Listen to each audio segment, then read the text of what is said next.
Hold tight. Hold on to your hats, boys. Libos. Hello, good evening, and welcome to another episode of the Wednesday Week. A little bit old to you, but without deep into Danny roll. Please don't. Been truly horrific, haven't they, this season away from home? I want goals. Anyone would think that we rehearse this, and I guarantee that we haven't. How poor do we have to be before it's happening? How much blood from this stone do we have to get? For Wednesday Week! Hello, good evening. Welcome to another episode of the Wednesday Week, episode 432, imaginarily titled Dannyversary. Hey, do you like what we did there? Yeah, I like that one. Tonight I'm joined by Stevie, Simon, John, and I am Ash, not Dan. He's having a break because he deserves it. Welcome to another Monday night live on Facebook, YouTube, and X. Gents, how are we? All good. John, you first, since you're on the top. Yeah, all good, mate. Yeah, thankfully the international break is passing now. It's we cast our minds to Saturday now and gearing up for returns to Hillsborough. So counting down the days, can't wait. Yeah. Simon, international break lover, aren't you? I didn't even know we were playing the other night, and everybody's going on about Greece beating us, and I'm like, was there a match on tonight? I'm deep into Narcos at the moment on Netflix, so everything else takes second precedent at the moment. Oh. Stevie, how are we? All good? I'm all right, mate. I'm all right. How are you, Ash? Mate, How are you? I'm all right. Thanks for asking. Yeah, I'm good, thank you. Yeah, good. Good.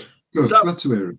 I know it's been international break, but we've had a couple of good things to talk about Sheffield Wednesday wise, haven't we? I mean, you must have been living under a rock. Even Simon knew that it was Danny's anniversary yesterday, 12 months in the job. Let's get straight to it. In fact, look, I think we've got a look at this little graphic that our boss has put together for everyone. So, yeah, lovely stuff. First question to Simon then. Danny Roll, 12 months ago, mate. Obviously, it was out of the blue appointment. I think we could all see that Cisco's time was coming to an end. But cast your mind back 12 months, if you can, Simon. I'll not make the usual jokes. Oh, well. Steve made a tweet out of it the other day about my age. So That's our AOB tonight. And just cheap shot at the old man on the podcast. It is, Simon. We're not ageist on this podcast. No, not much. You're not. Danny Roll got announced in his nice little jumper. What were your initial thoughts 12 months ago? Be honest, like obviously because it's worked out at the minute, hasn't it? So you can say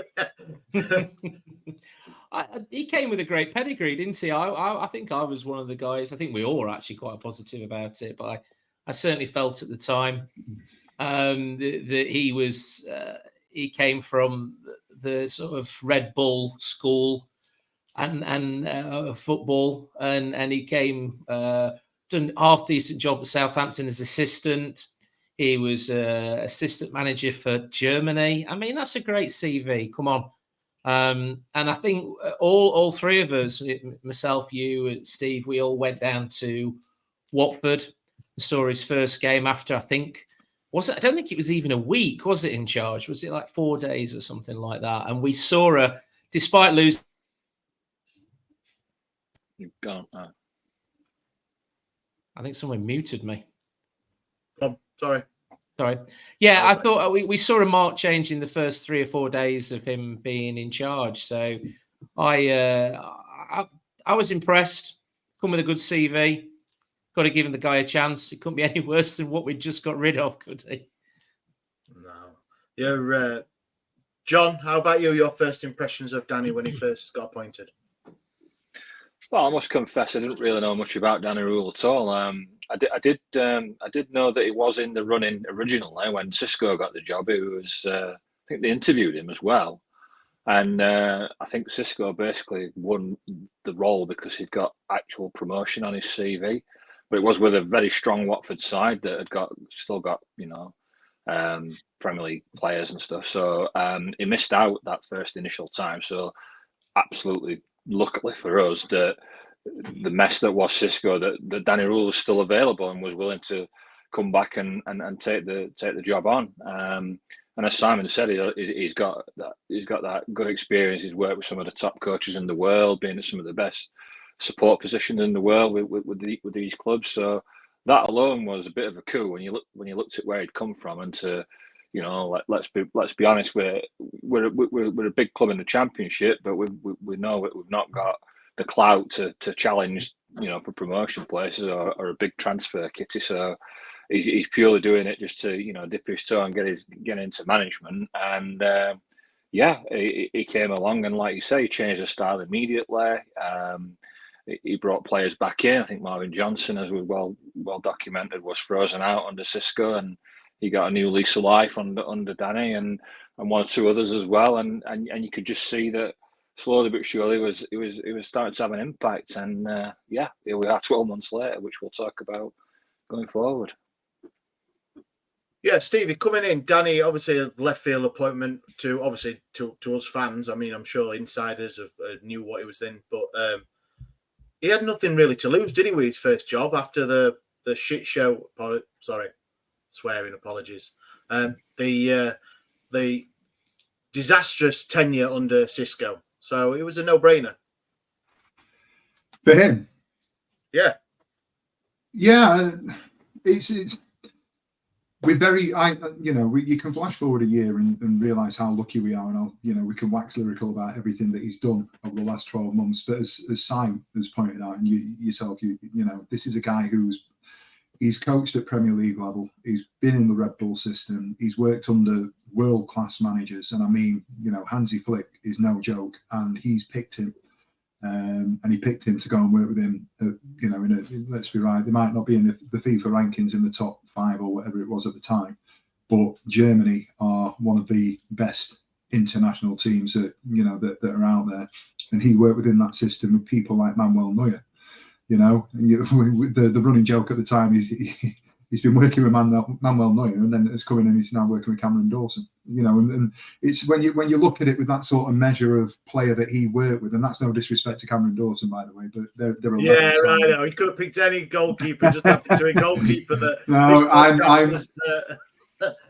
am not Dan Pudge. A certain host of this podcast has had a go out in the past. Yeah, but from my point of view, when he came in,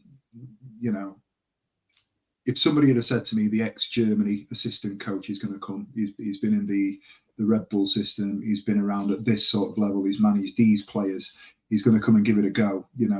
If you look at people like, and at the time it was sort of Michael Carrick's been in Man United and he'll work with this level of coach and this level of manager. I actually think he came with a pedigree that was probably a level above that. And so you're looking at Arteta, who worked under Guardiola, and I'm not for a second, please don't think I'm comparing him to that sort of level at this point. I'm not. What I'm saying is that model of having somebody who has worked with within a very strong system with a very good coach, first team manager, whatever you want to call it, and then he's playing his own trade. It was that sort of, it was a level down from that. And at the time I was really excited by it. And, as time has come to pass, it's gone to show that, it's been fruitful for all of us. And I think, as we'll probably get on to discuss, it's not just him, it's everything around the club, the recruitment, the backroom staff, the philosophy, the way we do things, the way he sets up on a Saturday, without wanting to steal too many people's thunder. He's changed the culture of the club. And I think we are now in a position where we'll get onto it, but if he is successful with us and then moves on, we've now got a blueprint for the next manager, the success of the person that comes in afterwards, and I think it's just changed everything. I'm really happy. He did say when he first came to the club, he did want to bring an assistant or like a coach that had experience in the Football League, and I don't think he could have got any better.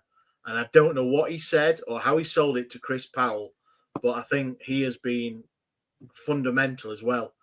So I think hats off to him to recognise it's coming to I know he was here with Southampton, so he had a little bit of experience, but he came to his first managerial job looking for help already, straight away from the bat. And I think it was a masterstroke, and obviously it's turned out to be as well. It really has. And I think for me, John, I'll come to you on this. It's helped that the fans have took to him as well, haven't they? Straight away, I think having a song which has helped, and an identity of that helps. Yeah, absolutely. I mean, it was a pretty quick song that we could drum up for given his surname and what it sounded like and stuff. And I think they just come in a good young manager with fresh ideas about how to play the game in a modern way. You know, with the high press and the low block, whatever you want to call it. He's got a vision, he's got an idea, and he will play that way and have us playing that way, even to a degree where it doesn't work. It doesn't always work, and sometimes you get heavily punished for it. But he believes in his principles. He's said that many a time in interviews over the course of the last 12 months. He's got a style that he wants us to play, and he very rarely deviates from it. Occasionally, you will have to, like, you know, at the back end of last season when things were just ever so tight and we needed points to stay up. He would do that. He would move away from that style of play to dig in and grind results out and then game manage it really well. I think he's been one of the best game managing managers I can recall following Wednesday since we dropped out of the Premier League. He really knows how to close out games and by and large his substitutions are normally spot on and normally timely. A lot of managers in the past you've been waiting for him to bring players on and the game's gone by the time they've brought players on for like the last 5 minutes or whatever, the last 10. So I think he's got a really good approach all round, and he's just brought a lot to the table. And when you can see his passion as well on the sidelines, I know fans always want to see a passionate manager, and you know you could argue how much does that really make a difference, but it makes a difference to the fans, and we love it. We love that passion, and we love it when we win and he comes round and he's clapping all the stands, and we're doing the, you know, that Danny Rule song, belting out the speakers.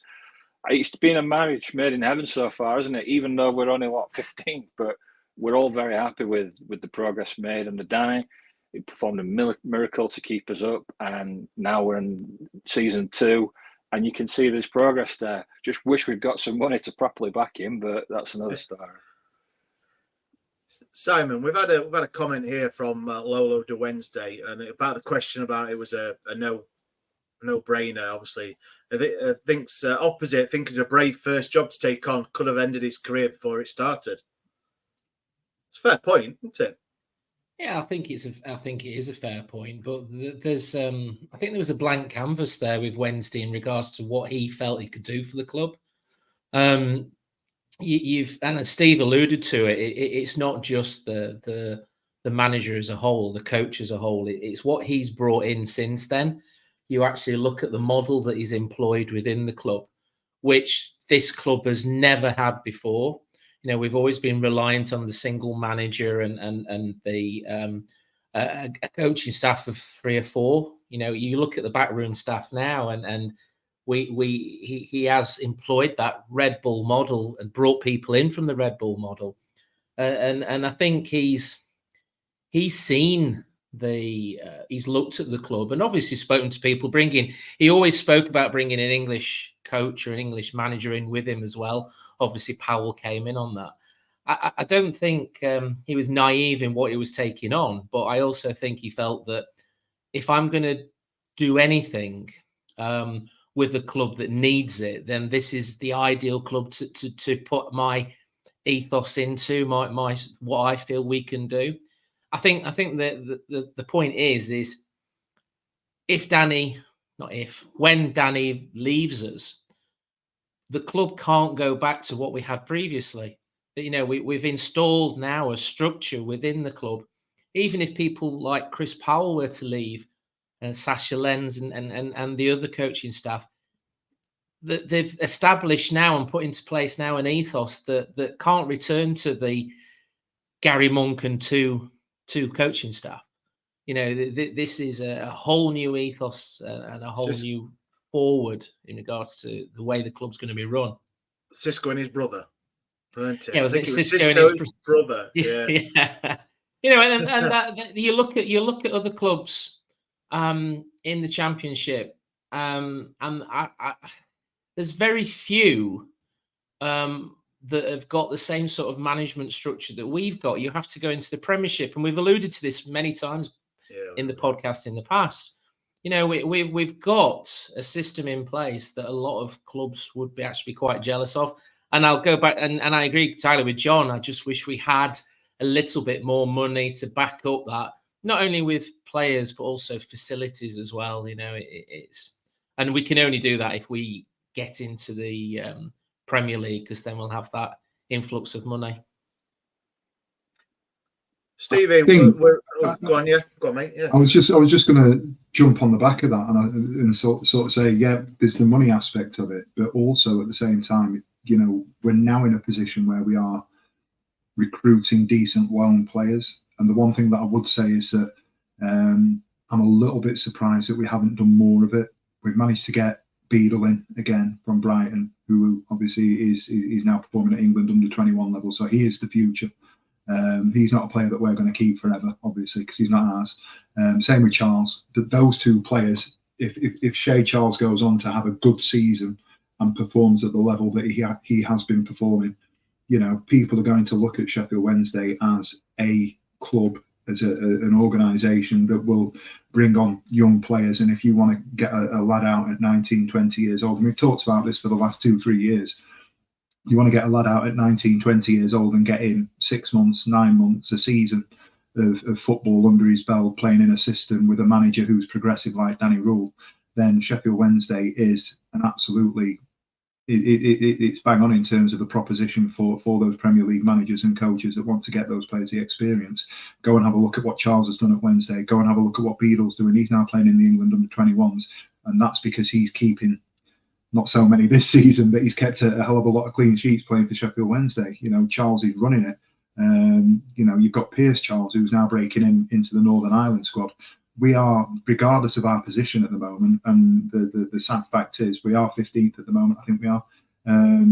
But when things sort of settle down, and it's the age-old sort of cliche, isn't it? You don't look at the league before Christmas or December time, and then we'll see where we are in January sort of situation. I'm fairly confident that we'll be upper end of mid-table by the time Christmas comes around, based on where, you know, the things that I've seen over the last 4 or 5 weeks.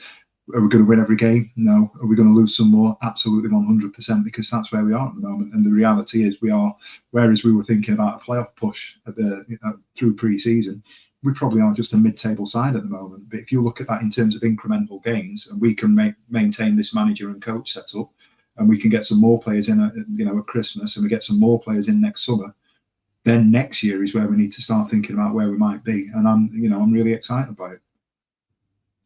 Yeah, I don't know if I've told this before, but I was part of the engagement. Well, I am part of the engagement panel. We had a meeting the night before he got announced, and I couldn't make it to the ground for it, so I was on Zoom. But the other members of the panel that were there, someone knocked on the door and walked in, and it was obviously, we didn't know who it was. It was Danny Rule at the time. We were having his, I don't know, tea and biscuits with the owner or something.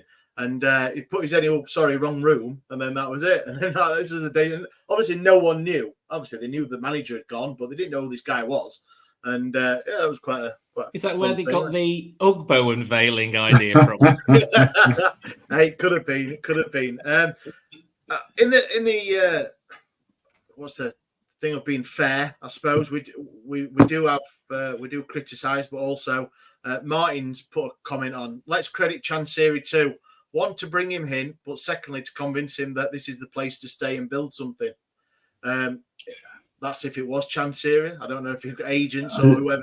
I'm sure it was. But yeah, I 100% think he feels the love that he's getting from the Wednesday fans. I think, you know, we're a tribal bunch, aren't we? And I've said this privately over the last couple of weeks, where Sheffield Wednesday fans get a raw deal because of everything that, I think I've said it on the Q&A the other day.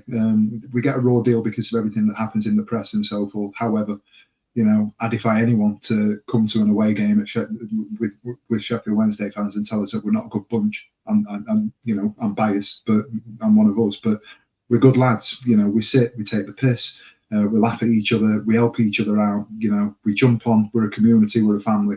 It's great. And I think that he's bought into that to an extent.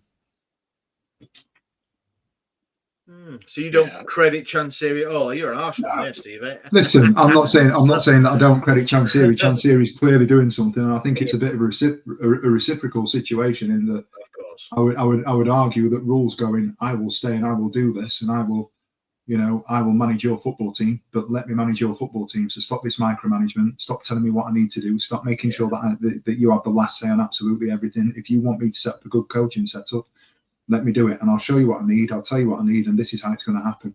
And I think Rule is probably better. He's definitely better than Xisco. And the argument was always with Moore, regardless of what you thought about Darren Moore. There was that element of who's controlling who, and is there an ability to manage up? And I think that the way that Darren Moore left the club proved that he wasn't quite able to manage the club in the same way that Danny has. And I think Danny Rule is the ideal person to, said with the greatest respect, keep Chansiri in his box. Yeah, I totally agree with that. I think that on the outside, it has been, or Chansiri has been guilty of appearing to be like that. Being fingers in all the pies and doing everything and having and I do know it is a very lean staff at Hillsborough behind the scenes. It's very, everyone's got multiple job roles and they do all sorts, and it is very, very much. You don't have to go far up the ladder to get to the owner of the club, if you know what I mean. It's not like you're going through CEO, CFO, you know what I mean. It's very much probably the manager, the commercial manager, and then the owner, something like that. Well, that became evident, didn't it, when last season Danny were booking hotel rooms for away games, weren't it? So I mean, that tells you everything, really, doesn't it? It was. 12 months on, so we've got 366 days into Danny Rule's tenure. Simon, what's been your favourite standout moment? And it could be anything. It could be a game. It could be a speech or a sat. Or what do you think that Danny Rule is most standout moment for you over the last 12 months? Oh, goodness me. There's a couple of things that stand in mind. I think the first one is the last game of the season at Sunderland when we secured Championship survival. And what really got me that day was, and it's something of the ethos that he's brought from Germany, was when the players sat down in the goal mouth and basically sat there and took in the fans and took in it was a quiet moment for them to suddenly look at, I don't know how many we took, 2,500, 3,000. Obviously we were all exhilarated, singing, etc. And they just sat and took it in. And it was almost like that, thank you. We appreciate the support that you've given us, because it was pretty bad last year, but we kept turning up. We kept coming. We took 7,500 to Blackburn. We kept, we had the drubbing at Huddersfield, but we still came back for more and more and more.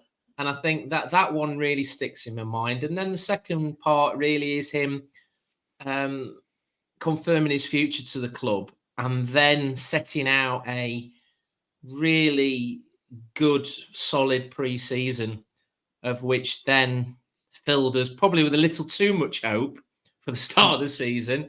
But it gave us a pre-season that I don't think we've had for a long time. A long time.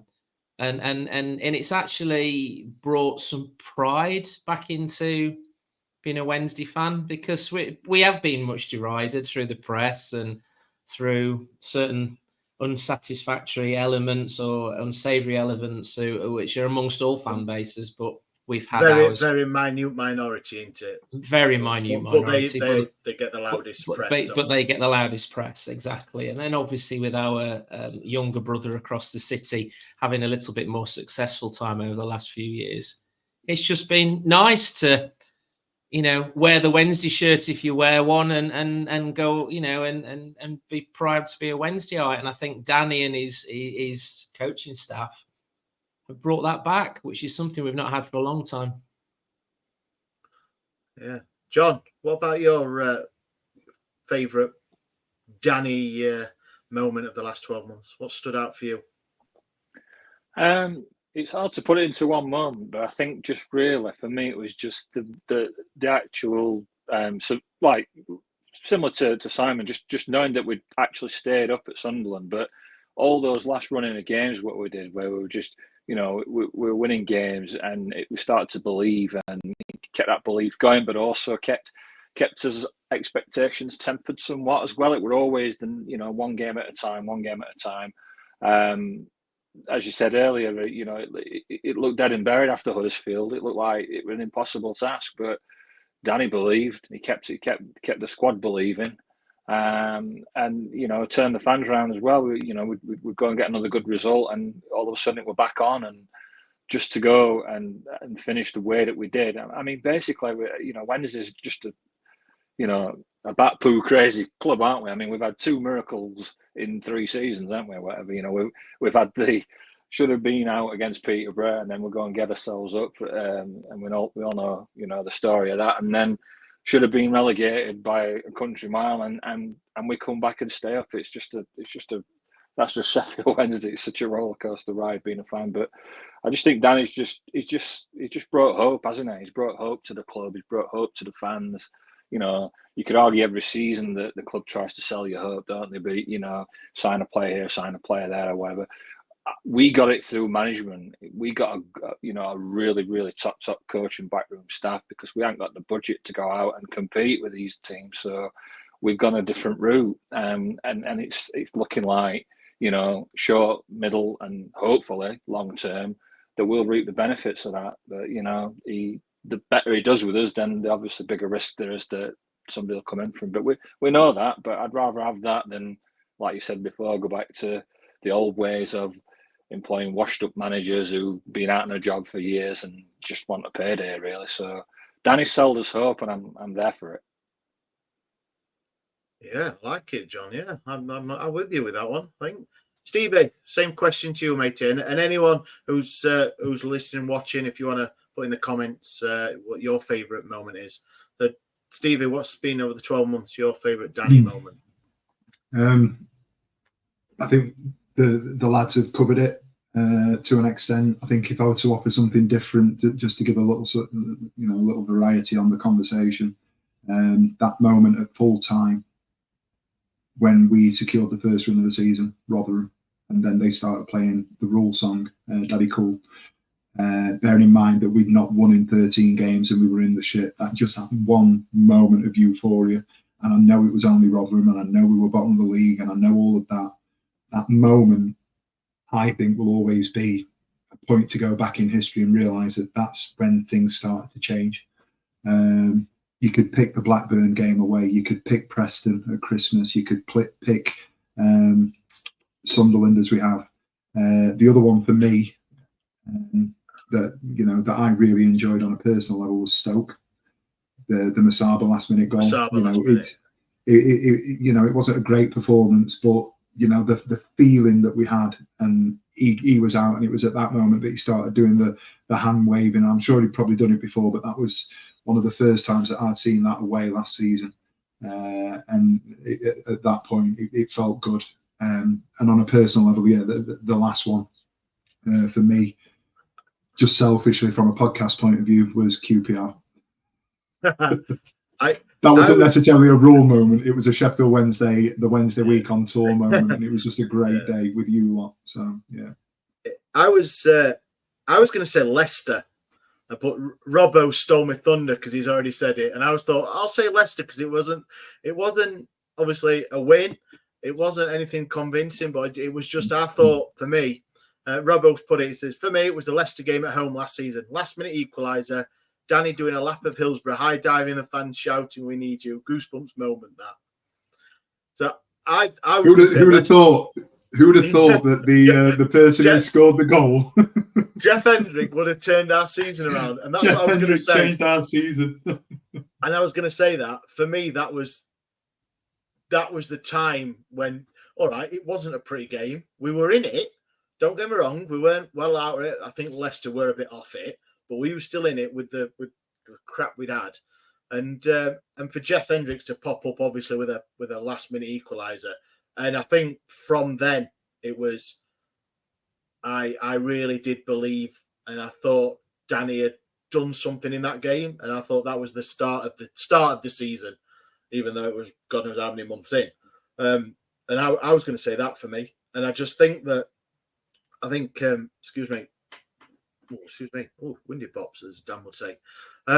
There's been some great times, and Darren Moore had it where he did the hi-ho silver lining and all clapping along with that and everything. And Danny's got his own way of interacting with the fans, but I think the fans have took on that on board. We've said it as well.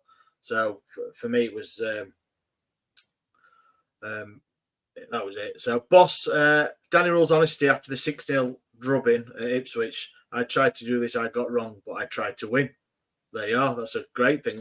That's what your manager comes out and gives honesty.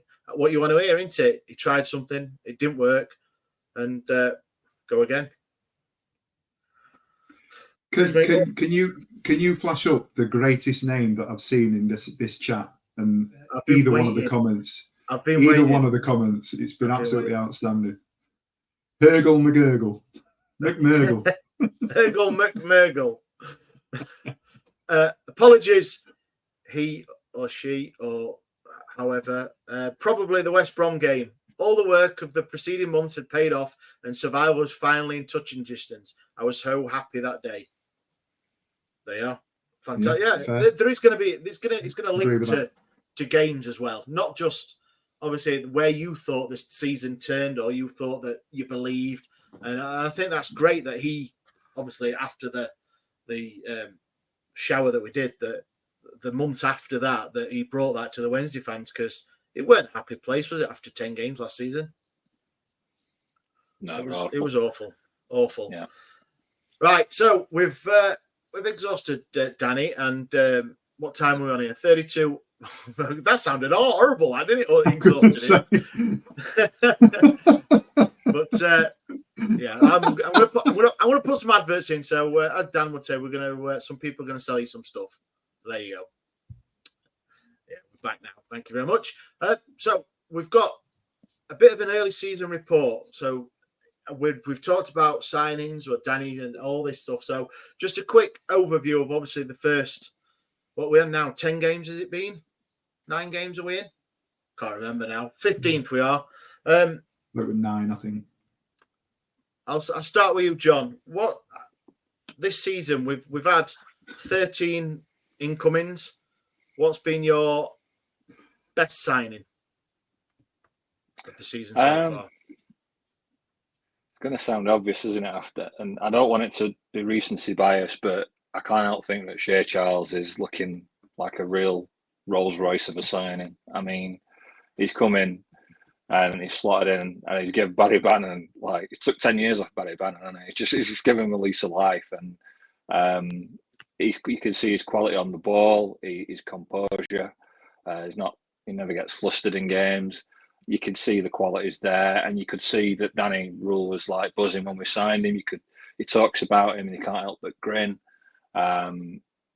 So I think that's the standout one for me right now. But I think others. We haven't seen much of Kabatsky yet. I think there's more to come from him.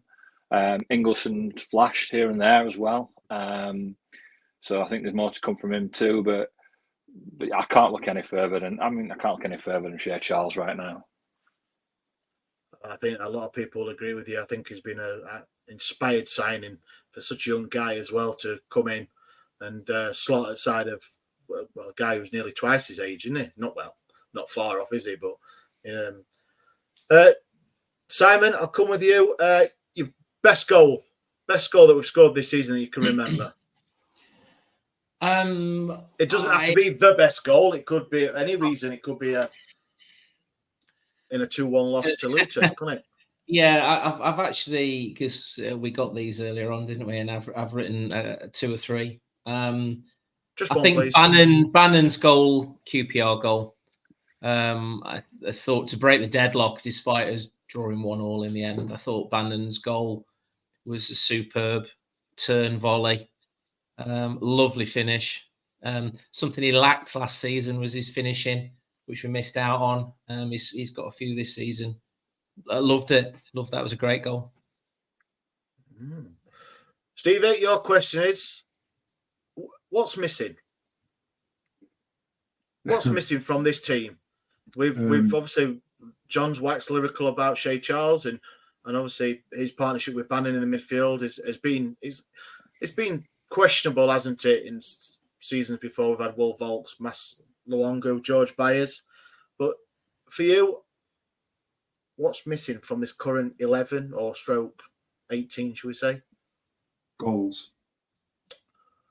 Holly's favourite. That's it. Goals. I want goals. And the funny thing is, since you said that, we've really struggled scoring goals. I want to live in a world where Ugbo gets settled, having not had a pre-season, and comes off the back of this international break and goes on a hot streak and scores 7 goals in the next 6 games or something like that. Because if that happens, I think everything will start to fall into place. We were all happy that he signed, he came back. He's not absolutely prolific, but he's a real focal point. Was a real focal point at the back end of last season. I just want us to start scoring goals. I want somebody to go on a run, get 7, 8, 9 goals. Goals coming from everywhere. I can see our mate Hergel's just put in the comments a 20 goal a season striker, which we all want that, but the reality is they're very hard to come by when we're paying 2.5 million for Ugbo, whose best return's been 8, 9 goals in the season, whatever it may have been. If we can get goals from all over the park and we're averaging 2, 3 goals, per game, it would be an absolute dream, wouldn't it? But just more consistency in front of goal, more of a goal threat, people getting on the end of the good intricate play that we do. And just, if we could get Masaba to be a little bit more consistent, we could get a couple more goals from midfield. We could get those players that are in and around those areas to hit the bloody target and score some goals for us. I'd be happy. That's what's missing for me. Everything else is falling into place.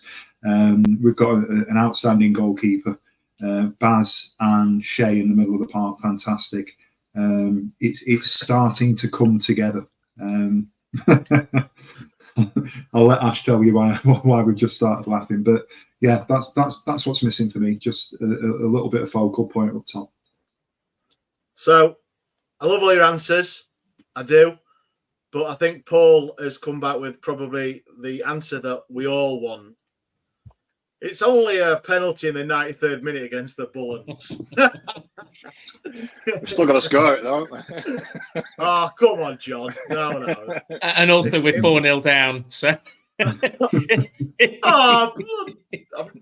It should say a winning penalty in the 93rd minute against the Blunts. I think a bit of a mid early season report, and I'm going to go old school here. I know there's a teacher on the podcast, so none of your 9, 8, 7, 6s. I want old school A's, B's, C's, D's, whatever. If you're marking this early season performance, and everyone get involved in the comments, please put it down. What would you rate, or what would you mark the early season at the minute? Simon, go you first. Gosh, why did you come to me first? Because you look like the one that was thinking about it the most. Yeah, I was. He did. Well, there's stuff floating around. There's stuff floating around in there. But if you've ever seen The Simpsons, it was Homer dancing around a maypole. You're going. Does he mean CSEs or does he mean yes, O levels? 16 plus, right? That's what I've got. O levels. So, I would go for C. Sheffield Wednesday do show promise, but sometimes fail to meet what they should be doing in front of goal. Nice, not too bad. Stevie, I'll go with you next. Craig's gone C-, and Martin has said a B+. He has to compare it to last season. At this stage from last season, it's an A**, isn't it, or something, whatever it is, because you were failing you or whatever below you is. But go on, Stevie. What's? I think with due respect to Craig, I think C's harsh. We've made progress on last year, and maybe that C is an expectation. The expectation at the start of the season that I was fully involved with. I had as top 6, 8. I think I did a preview for Sunderland, and I said we'll finish between 6th and 8th this season. Reality is set in, and we're probably not going to finish between 6th and 8th. However, if you look at where we are now compared to where we were under Chisco and where we were when Danny came in, and you see it as a bigger project, then I think I don't think B- is unreasonable. Well, you've gone with Hergel McMurgle. I'm just going to say the full name because I like it. B-. His target is 10 to 12, and we're on track for that, which is fair enough. I don't think. I'm not sure what more Danny could be doing. Winning more games, Stevie. Come on. Of course, I trust. Yeah, I trust his recruitment. I think he's signed well. We've got Charles in. We've got Beadle in. I think when the penny drops and everything starts to click, I think Ingleson and Kabatsky will be solid players for us. We didn't put this in on the categories or the list, but with hindsight, I'm kind of wondering what the plan was around Charlie McNeil. That's the only one that I can't quite see at the moment. Oh, an honourable mention to Chalobah, who may very well be this generation's Alman Abdi. But I hope I'm wrong. I genuinely hope I'm wrong. Was Chalobah what the position that now Shea Charles has come into? Because obviously Charles was signed later on. So was Chalobah the actual what we expected Shea Charles is now doing? And then obviously he's just come in and got injured, and like you say, he may disappear into the ether or a Caribbean island. I don't know. It's some. Sorry, Stevie, go on. I was just going to say it's really unfortunate for Chalobah, and you wouldn't want to wish ill on any one of the players that played for Sheffield Wednesday. And I hope that when he comes out of it at the end of the day, we've been playing 2 months, and he did play at Grimsby. I want to say in the cup, who played at Grimsby, and then got another knock, and that set him back a little bit. Hopefully, when he comes in, he can be a backup, somebody who's going to compete, keep Bannon and Charles on the toes.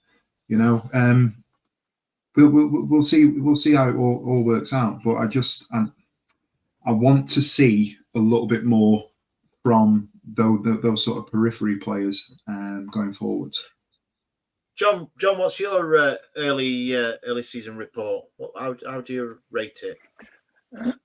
Yeah, I think my initial thoughts were going to be C+ because of the lack of goals, but it's only what we said, like 9-10 games in, so there's still plenty of time for that. And I know that obviously we're full season under Rule, and expectations were quite high based on what he brought in and how we'd seen it progress from last season. So I think we're making strides. It's a hell of a lot better than last season. I think we're when Ugbo does start to click and get some goals, I think we'll be in a lot better position for it. So yeah, he couldn't do much more, Daniel, and he can only coach him, can't he? He can't score the goals for him. So I think once the goals start going in, we'll look it'll look more like maybe a B+. Quite a jump, obviously, but goals win games, don't they? And general playing final third as well just needs to be a little bit tighter, a little bit sharper.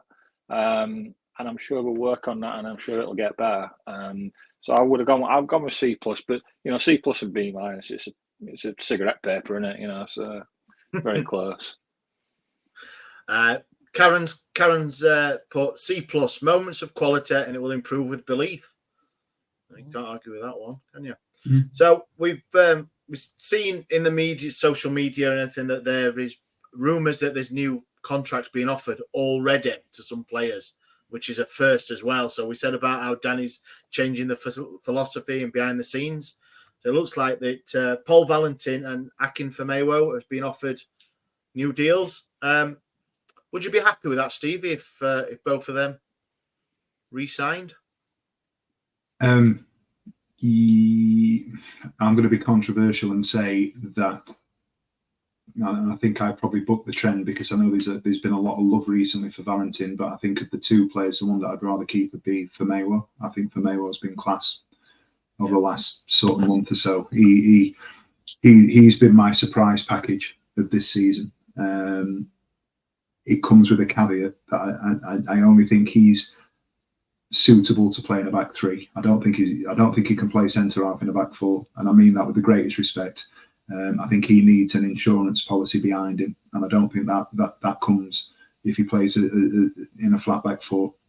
And he can't play left back at the championship level if we're going to aspire to get to there. I don't think he's good enough.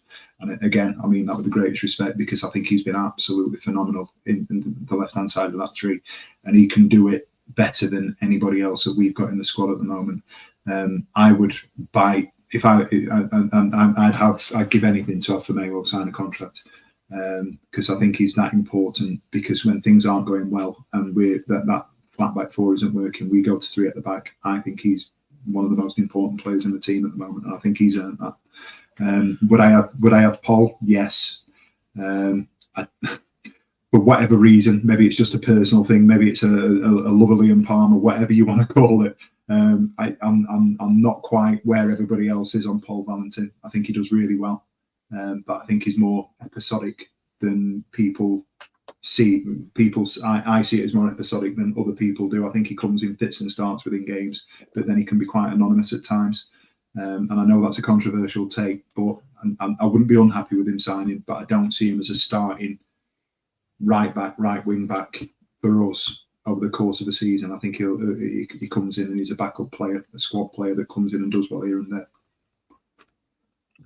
Simon, your thoughts on the potential for Mayo and Paul Valentin signing contracts? I would say that it's a no-brainer on Firmino. He's probably been our best player this season. He's last season I would have questioned if we were looking at a replacement, he might have been somebody I would have looked at replacing. This season, I think he's been absolutely superb. I agree with Steve in regards to he's more suited to a back three than a back four, without a doubt. But he has been superb, so it'd be a no-brainer not to offer him a contract. Paul Valentin, I like Paul Valentin. I think he's a great player. I just don't think he's had enough game time this season so far. Now there's players being brought in, Valerie, obviously Palmer's come back into the fold, which has pushed him probably third in the pecking order. But I like him. I think he's a great player. He gives you that bit of pace. He does remind me, though, his end product is a little lacking sometimes. He reminds me of Jack Hunt in regards to he can bomb. Well, the early days of Jack Hunt, bombing down the wing and then the cross into the box isn't that great. I prefer it when he keeps it at his feet and cuts in. But if we're offering contracts out and they're reasonable, I mean, there was talk about somebody coming in for Paul, wasn't there? I can't remember who it was, but a foreign team coming in for him. Look, it's timed down to a contract, and then somebody comes in and offers a decent amount of money. That might be why they are looking at additional extra contracts, extra months, years on them. Yeah, maybe. John, for you, no-brainer for both, or have you got reservations? I think both players have definitely improved a lot. I think that Firmino had issues, like Stevie mentioned, when we were playing a certain system. He also had some bad luck with injuries and suspensions. And I think he's playing alongside Deschamps in that back three as well, has really brought him on, and he's played himself into a new contract. I know we can sometimes get cynical about that when it's contracts and stuff, but he's earning it. He's earning this contract for Mayo, definitely. So I've no issue with that whatsoever. I think Valentin is a good squad depth. He's not going to play as much as Firmino in my eyes. If they're always fit, then Firmino will get in more times than Valentin, I would assume. But when you're looking at systems that Danny likes to play, sometimes he likes to double up as well, doesn't he, on those wings? So you can have a Johnson on the left doubling up with maybe Ingleson if he pushes him out there, or someone else. And I think you see that on the right as well. Sometimes you could have Palmer and you could have Valentin in front because he can play a bit more of an advanced role as well. So tactically, I think it does make sense if he wants to offer him a contract. I think tactically it does make sense to try and want to retain him. But yeah, out of the two for me, were definitely more so than Valentin, but not unhappy about both getting offered contracts. Yeah, I'm with you. I think Martin's where I'm at. I think it makes business sense.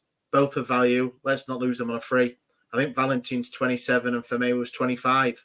So I do think that. I do think if they sign for another couple of years and in the summer there's movement and we get, because who's saying that Danny hasn't got irons in the fire in the summer and he wants to bring in younger or more experienced players that he thinks can offer a bit more, then we've been guilty in the past of letting people dwindle the contracts down and leaving for nothing. And then people say, "Oh, why don't we offer him contract?" Yeah, and then contracts go down. Like Delibashiru, there's another one. Obviously, Trek quite badly, and look what he's doing now for basically nothing. So you know what I mean. It does make, if you're signing someone and I don't know what they'll be on a week. Who guesses? But I'm sure whatever you're going to be paying them, you're going to get it back on a transfer fee anyway. So.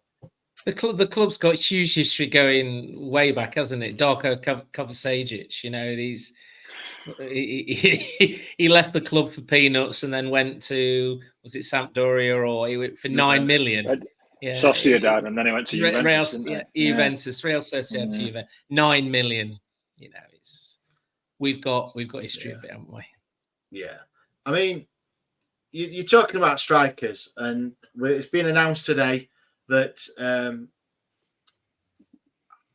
a guy that can only be described as Marmite, I think that's it. Marmite along across the Wednesday fans. You either loved him, hated him, or thought he was mercurial, thought he was waste of time, thought he the things that have been described for this guy, you could write a dictionary on.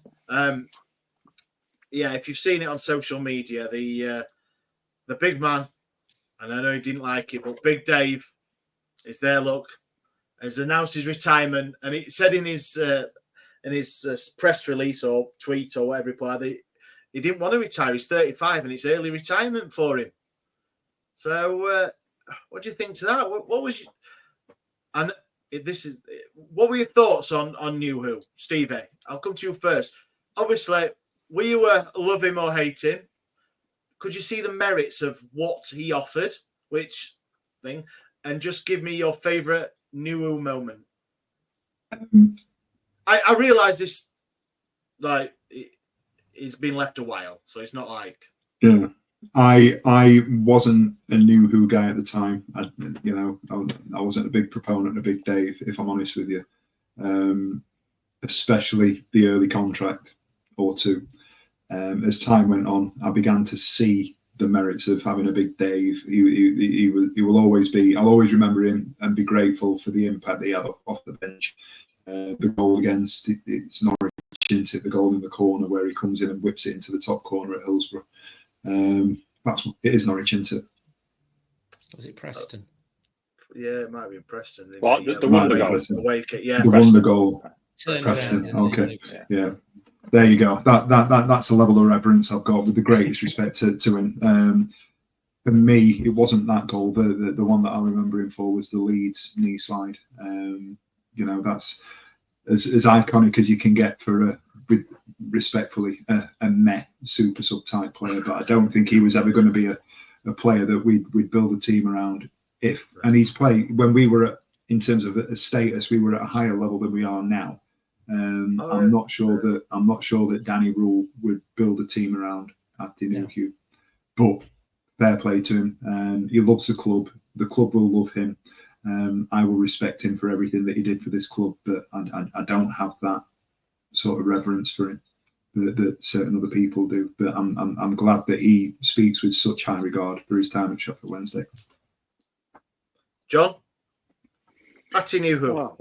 Wow. Where do you start with Atdhu Nuhui? I mean, crikey.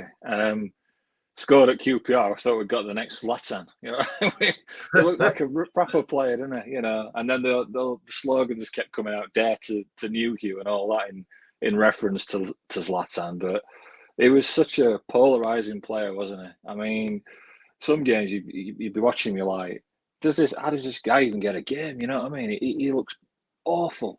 And then, you know, and he probably had more of those games than ones where he actually looked like it was good or even like very good. But he was just a character, wasn't he? And he'd come up with a special goal here and there. And, you know, you mentioned the one at Leeds, like Stevie said, and just basically shoulder barges Pennington into the ground, isn't it? And then just knee slides in the snow to win at Leeds. It was like an iconic moment from a very, very average, if not below average player, but he wore the shirt with pride, and he did enjoy his time with us, as I've mentioned, and did have some flashy moments here and there. And you know, the Preston goal was ridiculous. I mean, you know, to score a goal like that at any level is just incredible, really. And in some ways, it's a bit like play. When you look back in, I don't know, another 5 years, you might remember him more fondly than we do now. I think you remember like Siboni, when he was never like that kind of player that. You know, I think we signed him with De Builder, and De Builder was meant to be the hot shot, but actually Sabon offered us more, and then Sabon came and went, and then you look back on the time and you're like, actually, it was pretty decent for us. So I don't know if people will start to change their mind and as time goes by about it and remember him a bit more fondly. I remember him for some good moments here and there, and he did the best he could with limited ability, and wish him well in his retirement. And one special mention for him. His commentary on that game when we won at Wembley, when Windass scores, and he's on the radio with the Wednesday in-house commentator, is fantastic. The passion in there is brilliant. If you ever get a chance to re-listen to it, do it, because it's amazing. Yeah, it is. It's a good bit of radio. Simon, how about you? Big Dave fan. Atty. I was at QPR when he scored that goal, his debut. I think did Dave Jones sign him? I think Dave Jones signed him anyway. He came on, he scored a wonderful goal, and we thought we've got a right prospect here. And then he let me down game after game after game after that. And I didn't like him. I was a bit like Steve at first, but he became this pantomime villain, didn't he? Some fans absolutely lauded him, and some fans didn't. And then I took to him. I really did take to him. The goal he scored at Watford, which will go down in history and will be lauded in Bournemouth, it would be the one that really gets me. Was I'd gone down the night before, had a session on the ale, and me and my mate went, and it was last away game of the season, and they were wheeling the arch out for Championship champions, Watford, whatever year it was. And they were actually wheeling it out as Atty kicked the ball into the ground and it beat the keeper and went to the back of the net. And they literally turned around with this balloon arch and wheeled it back in as the championship winning trophy went to Bournemouth. And we as Wednesday fans, I crowd surfed over we must have gone the rows we were on, we were probably 5 rows in front after we'd finished. It was mental. And I'll always remember him for that day out. And I remember him for the Preston goal and the Leeds goal, and that how he had this camaraderie in the changing room with Forestieri and Lucas Xiao, and he became a bit of a favourite in the changing room, didn't he? Less so on the pitch. And then slowly disappeared into the background. But if you think about the number of managers that he went through who all kept him. So despite being a player who was much derided by his own fans, Carlos kept him, Gary Monk kept him, all these managers just kept him. This sounds familiar. Yeah.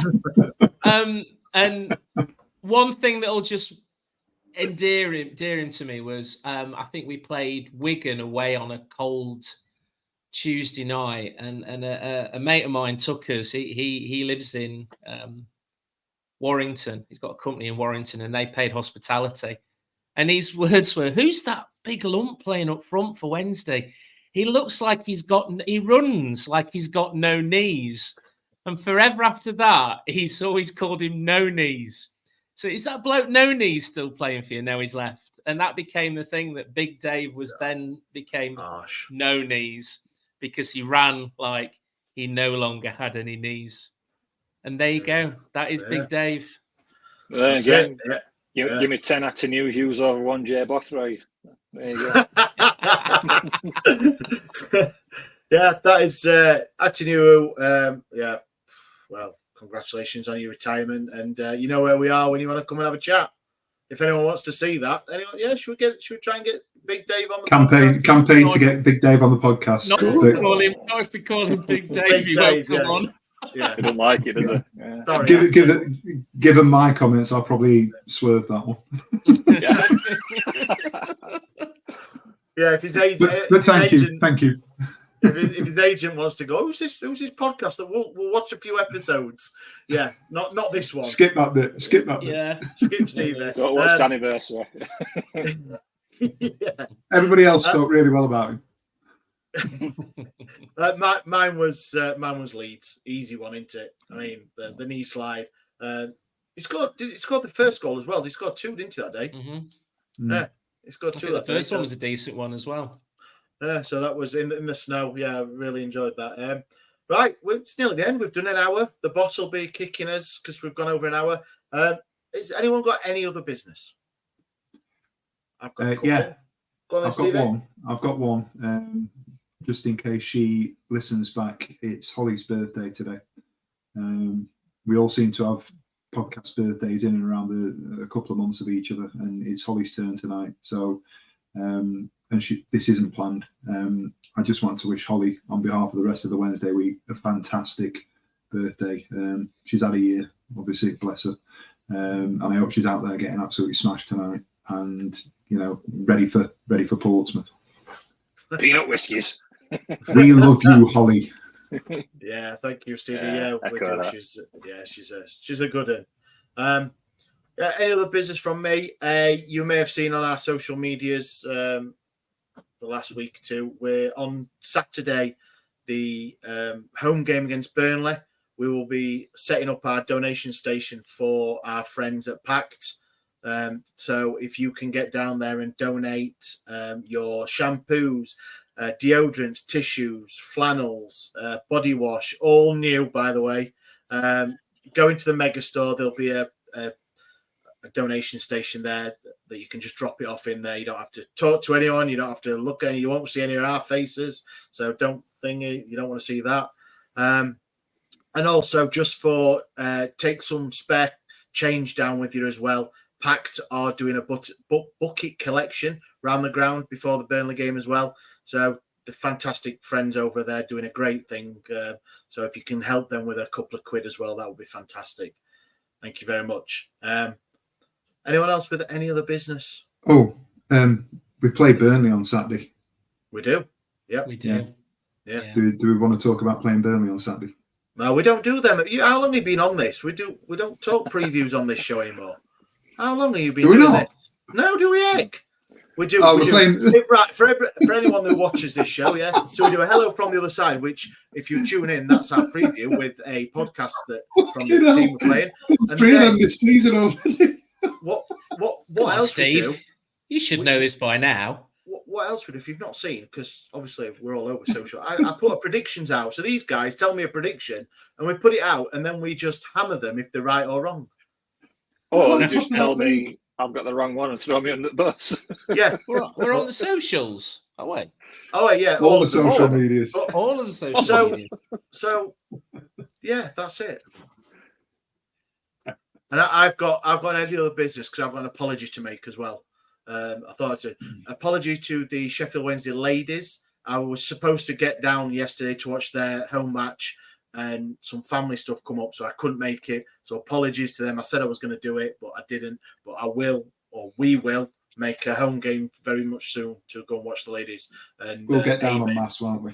Amy, who we sponsor as well. So they had a 2-1 loss yesterday, unfortunately. So excuse me. Blimey heck. Yeah. So anything else? That's it. All the likes, all the subscribes, all the comments, really appreciate them. All the votes are in now for the FCAs as well. So fingers crossed for us. I'm sure we won't win, but you never know. Stranger things have happened. So yeah, thank you very much for all the support, all the votes, all the love. It's been great. We'll see you next week. Thank you. What do I do here now? Come on, Stevie. What do I do? Anyone know? Anyone know? What do I do? You click end stream, outro. I imagine it's the button there. No, I need to press that one. Bye. Every week, live from 8 p.m. It's the Wednesday week, bringing you football analysis, He came in. I think he scored a goal. bringing you banter, Yeah. bringing you responsible life hacks. Met you wonderful souls at 10 a.m. for some shots. The Wednesday week, 1, 2, 3, 4 live. Available on all social medias. Obviously, this goes out on YouTube and as well as all the other social media out there for podcasts, etc. The Wednesday week 24-25 season. Join us. Put on your podcast.